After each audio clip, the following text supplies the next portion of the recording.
Hello everyone, welcome to daily vibe hub. Actually ये video कल upload करनी थी बट लाइट का कुछ इशू हो गया था, तो इस वजह से ये वीडियो आज अपलोड कर रही हूँ। तो इसमें हमने 18 मार्च के जो करंट अफेयर्स हैं वो कवर किए हुए हैं एमसीक्यू के फॉर्म में। स्टार्ट करते हैं। First question is with reference to scientific and technological cooperation among BRICS countries, consider the following statements. Okay. The BRICS Science, Technology and Innovation STI Framework Program promotes joint research project among member countries. ये statement बिल्कुल correct है। देखते हैं। BRICS STI Framework support collaborative research in multiple scientific fields. तो जो BRICS का science technology and innovation framework programme है वो प्रमोट करता है joint research projects among member countries. जो मेंबर कंट्रीज हैं उनके बीच में जो रिसर्च प्रोजेक्ट्स हैं जॉइंटली वो चीज़ को ये प्रमोट करता है। Next statement is the BRICS young scientist forum aims to encourage collaboration only in space science. Only, ये वर्ड जो ऐसे वर्ड्स होते हैं उनको प्लीज ध्यान से देखा कीजिए क्वेश्चन में, क्योंकि यहीं से पता लग जाता है कि गलत होगा या सही होगा। Only in space science and nuclear technology, तो ये स्टेटमेंट गलत है because the young scientist forum covers diverse areas like AI, climate change, biomedicine and energy, not only space and nuclear science। सिर्फ स्पेस साइंस और nuclear technology को encourage नहीं करता BRICS का यंग साइंटिस्ट फोरम। किस किस चीज को कवर करता है? मल्टीपल एरियाज को, like AI, climate change, biomedicine and energy. ठीक है, तो ये स्टेटमेंट हमारी होगी गलत। Third statement, the BRICS vaccine research and development centre initiative was proposed to strengthen cooperation in public health research। ये स्टेटमेंट बिल्कुल करेक्ट है। ब्रिक्स कंट्रीज ने प्रपोज किया cooperation in vaccine research and development to enhance global health preparedness. ठीक है, ताकि future में कोई ऐसा पेंडेमिक आता है तो उसके लिए पहले से ही रेडी रहा जाए। तो वैक्सीन की रिसर्च डेवलपमेंट के रिगार्डिंग इन्होंने कॉपरेशन के लिए ये बेसिकली इनिशिएटिव लिया है। ठीक है, नेक्स्ट क्वेश्चन देखते हैं। With reference to the debate surrounding India's carbon credit framework consider the following statements. Okay, carbon capture, utilisation and storage. ये 18 मार्च के अब न्यूज़ देखोगे उसमें ये सारे टॉपिक्स हैं। Carbon capture, utilisation and storage focuses on reducing emissions by capturing carbon dioxide from industrial sources before it enters the atmosphere। बिल्कुल correct है ये स्टेटमेंट। जो CCUS है वो किस पर फोकस कर रहा है कि capture and store CO2 emission from industries such as power and cement। तो इसका पर्पस क्या है कि जो CO2 एमिशन है उसको कम करना है। कैसे? कार्बन डाइऑक्साइड को कैप्चर कर लेंगे इंडस्ट्रियल सोर्सेज से उससे पहले कि वो एटमॉस्फेयर में एंटर करे। एटमॉस्फेयर में एंटर करने से पहले ही उसको कैप्चर करना है। ठीक है, next statement, carbon farming refers to agricultural practices that enhance carbon sequestration in soil and vegetation। ये भी करेक्ट है। जो कार्बन फार्मिंग है वो क्या इंक्लूड करती है? Practices like agroforestry, no till farming and soil carbon enhancement. तो ये स्टेटमेंट जो है ये करेक्ट है। ठीक है, next, under India's carbon credit discussions CCUS projects are primarily aimed at small farmers while carbon farming targets heavy industries। ये opposite है स्टेटमेंट। इन्हों स्टेटमेंट जो डाली है मतलब कि अभी आपको पता लग जाएगा। थर्ड में बताती हूँ, द रोल्स आर रिवर्स्ड। हाँ, CCUS जो मेनली टारगेट करता है वो इंडस्ट्रियल एमिटर्स को करता है और जो कार्बन फार्मिंग है वो इन्वॉल्व करती है एग्रीकल्चर और फार्मर्स को। नाम से ही पता चल रहा है कि जो CCUS प्रोजेक्ट्स हैं वो एम करते हैं किसको? इंडस्ट्रीज को, बट इन्होंने यहाँ क्या लिखा है, स्मॉल फार्मर्स, ये गलत है। और जो कार्बन फार्मिंग है वो टारगेट करती है, इन्होंने लिखा है हैवी इंडस्ट्रीज को, जबकि हैवी इंडस्ट्रीज को टारगेट नहीं करती, ये एग्रीकल्चर और फार्मर्स को टारगेट करती है। ठीक है, तो इसलिए ये स्टेटमेंट हमारी गलत होगी। Answer is first and second ए। ठीक है, नेक्स्ट क्वेश्चन देखते हैं।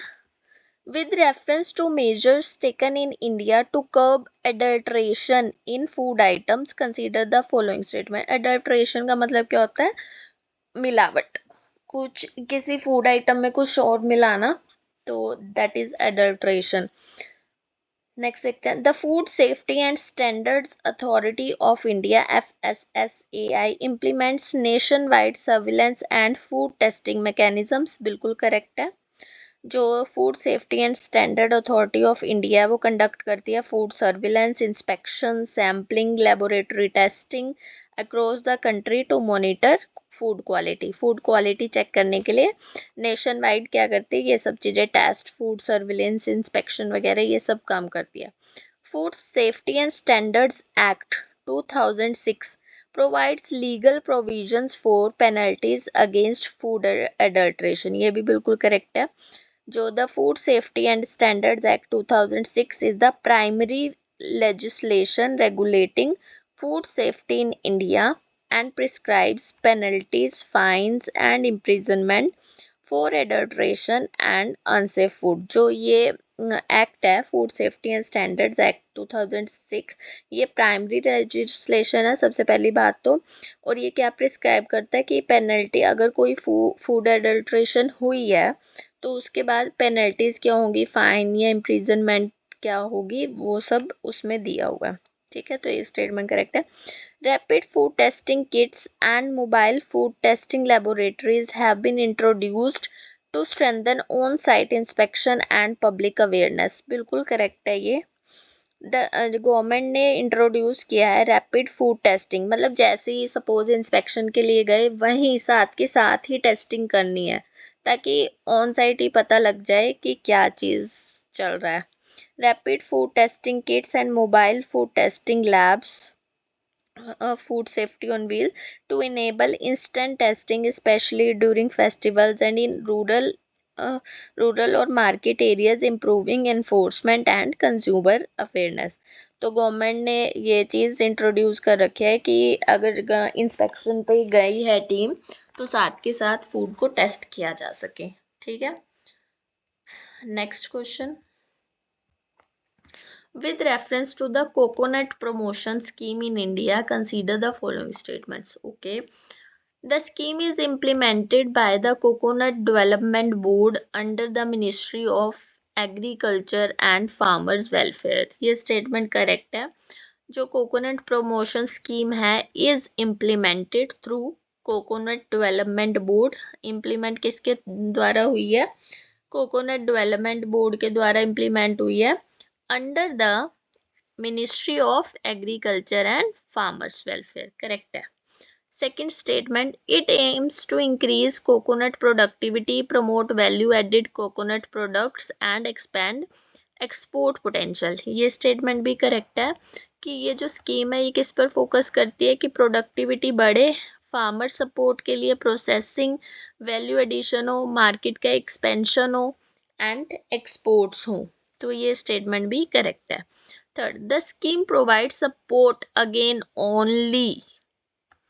only for coconut cultivation and excludes processing and marketing activities। ये स्टेटमेंट हमारी गलत है। सबसे पहले तो इसमें ओनली लग गया। The scheme also covers, processing को भी कवर करता है, मार्केटिंग को भी कवर कर रहा है, एंटरप्रेन्योरशिप डेवलपमेंट को भी कवर कर रहा है। क्या स्टेटमेंट क्या दी है, सिर्फ कल्टीवेशन को कवर कर रहा है, नहीं, तो इन चीज़ों को भी ये स्कीम कवर कर रही है। ठीक है, तो हमारा आंसर हो गया A, first and second only correct. Next, fifth question. With reference to the appropriation bill in the Indian parliamentary system, consider the following statements. Okay, the appropriation bill authorizes the government to withdraw money from the consolidated fund of India for expenditure approved by parliament. ये statement correct है। जो appropriation bill होता है वो government को authorise करता है कि मनी को विड्रॉ किया जा सकता है कंसोलिडेटेड फंड ऑफ इंडिया में से, ताकि जो एक्सपेंडिचर अप्रूव किया पार्लियामेंट ने उसमें यूज किया जा सके। तो appropriation bill legally permits withdrawal of funds from the consolidated fund of India to meet government expenditure. Correct है। It is introduced only after the demands for grants are voted by the लोक सभा। Statement बिल्कुल correct है। ये तभी ये introduce होता है किसके बाद में, लोकसभा ने जब वोट कर दिए हैं on the demands for grants during the budget process. Budget process के दौरान जब लोकसभा ने वोट कर दिया डिमांड फॉर ग्रांट्स पे, उसके बाद ही ये इंट्रोड्यूस होता है ये बिल। ठीक है। Next statement, the Rajya Sabha can amend the appropriation bill to alter the amount of expenditure। नहीं, ये statement गलत है। The Rajya Sabha cannot amend a money bill including the appropriation bill। It can only make recommendation। सिर्फ recommendation कर सकती है राज्य सभा, amendment नहीं कर सकती। और जो recommendation ही करती है वो लोकसभा की मर्जी है, वो accept करे या reject करे। ठीक है। तो अगेन फर्स्ट सेकंड स्टेटमेंट सही है, तो answer is B. Next question 6-1, with reference to the economic stabilisation fund consider the following statements. The fund is designed to reduce the impact of economic shocks by stabilizing government revenues and expenditures। Correct है। अब बात हो रही है economic stabilisation fund की। ठीक है। ये फंड क्यों डिजाइन किया हुआ है, ताकि जैसे इकोनॉमिक शॉक होता है, मान लो कुछ भी इकोनॉमी में प्रॉब्लम होगी, जैसे कि वॉर लाइक सिचुएशन चल रही है जो इकोनॉमी को इम्पैक्ट कर रही है, तो उस टाइम में ताकि ज़्यादा लाइक रिसेशन जैसी कंडीशन आ जाती हैं उनको बचाने के लिए गवर्नमेंट ने ये एक फंड बना रखा है, इकोनॉमिक स्टेबलाइजेशन फंड, ताकि जो इकोनॉमिक शॉक है उससे बचा जा सके, गवर्नमेंट के एक्सपेंडिचर और रेवेन्यू स्टेबलाइज रहे। ठीक है, इसलिए ये फंड डिजाइन किया गया है। Economic stabilisation funds are created to cushion economies against physical shocks such as recessions, commodity price volatility और external crisis। like एक एग्जांपल हो रहा है, जैसे कि अभी जो पेट्रोल के प्राइजेस $100 एक बैरल का था, ऐसे कुछ जो प्राइजेस चल रहे थे, तो ऐसी कंडीशंस को में इकोनॉमी को बचाने के लिए इस फंड को इंट्रोड्यूस किया जाता है। Such funds are generally financed through surplus revenue accumulated during periods of high economic growth or commodity price booms। ठीक है, करेक्ट है। Many countries build such funds using surplus revenues earned during favorable economic periods। तो ये जो fund होते हैं कब बनाए जाते हैं, जैसे इकोनॉमी अच्छी चल रही है जिस टाइम में, उस टाइम में जो एक्स्ट्रा रेवेन्यू अर्न होता है उसमें से बचा करके इस फंड को सेव करके रखा जाता है। ठीक है।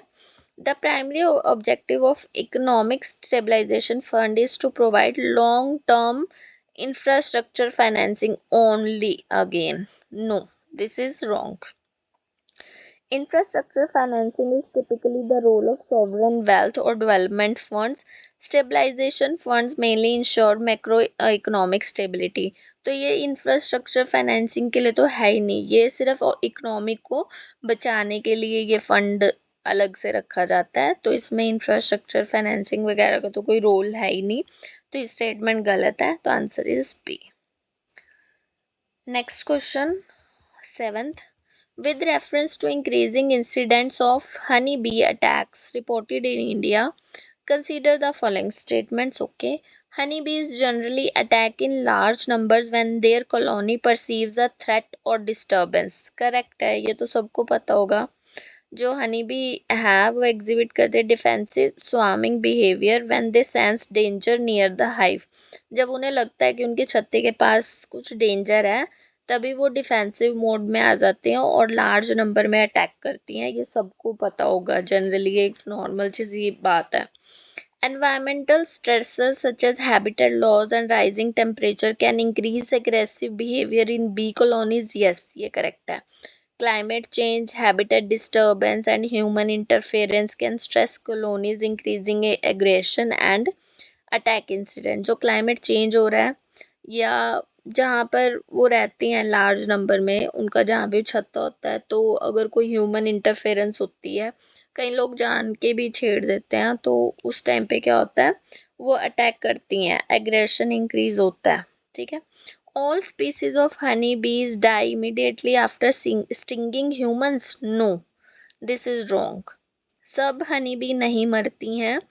ऐसा सबने सुना होगा कि जब अगर हनी बी किसी को काट लेती है तो वो काटने के बाद मर जाती है, बट सब टाइप की नहीं मरती. ठीक है.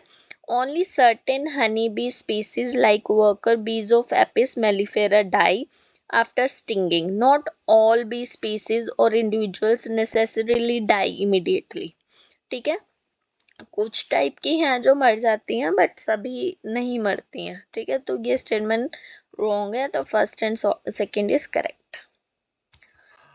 Next question. With reference to recent scientific findings linking cholesterol levels and cancer progression consider the following statements. ये एक फाइंडिंग है कि जिनका कोलेस्ट्रॉल हाई होता है उनके अंदर ये चांसेस ज़्यादा होते हैं कि उनको कैंसर हो जाए. तो सबसे पहले तो अपना कोलेस्ट्रॉल लेवल मेंटेन करके रखना चाहिए, बढ़ने नहीं देना चाहिए बेसिकली. तो फर्स्ट स्टेटमेंट देखते हैं. Elevated cholesterol levels can influence tumour growth by affecting cell membrane structure and signalling pathways. Correct है. Cholesterol is involved in cell membrane formation and signaling mechanism that may promote tumor growth and survival. तो जो cholesterol होता है वो cell membrane की formation में involve होता है. ठीक है. तो आई थिंक ये जो वॉल होती है, सेल मेम्ब्रेन वॉल होती है, उसको थोड़ा वीक कर देता है, जिससे उसमें ट्यूमर के जो सेल्स होते हैं वो एंटर कर पाते हैं. तो इस वजह से ये टॉपिक उठा है. कोलेस्ट्रॉल लेवल अपने मेंटेन करके रखना चाहिए, नहीं बढ़ने देना चाहिए बेसिकली. सेकेंड स्टेटमेंट देखते हैं. Cholesterol plays no role in immune system functioning and therefore has no impact on cancer metastasis. ये स्टेटमेंट गलत है. नहीं. Cholesterol is linked with immune responses and inflammation which can influence cancer progression. जो cholesterol है वो हमारे immune system functioning से उसमें रोल प्ले करता है, लिंक्ड है उससे. इसलिए ये कैंसर को इंक्रीज कर सकता है या कैंसर के सेल्स को अंदर सर्वाइव हो जाते हैं, मीन्स उनको प्रमोट कर देता है. ठीक है. तो कोलेस्ट्रॉल का इसमें बहुत बड़ा हाथ होता है. Some studies suggest that cancer cells may utilize cholesterol to support rapid cell division and spread. Statement सही है. रिसर्च ने क्या बताया है? कैंसर सेल्स एक्सप्लॉइट करते हैं cholesterol metabolism to sustain proliferation and metastasis. जो कैंसर सेल्स होते हैं वो कोलेस्ट्रॉल को यूटिलाइज करते हैं, तो और किस लिए? कि वो अपने जो सेल डिवीजन है वो तेजी से कर पाए और जल्दी जल्दी स्प्रेड हो सके. ठीक है. तो कैंसर सेल्स जो हैं वो यूज करते हैं कोलेस्ट्रॉल को. ठीक है. तो ये स्टेटमेंट करेक्ट है. Answer is first and third statement is correct. I think this is the last question. या with reference to the port of Fujairah, consider the following statements. Okay. It is located on the eastern coast of UAE along the Gulf of Oman. ये correct है. The port of Fujairah is situated on the UAE United Arab Emirates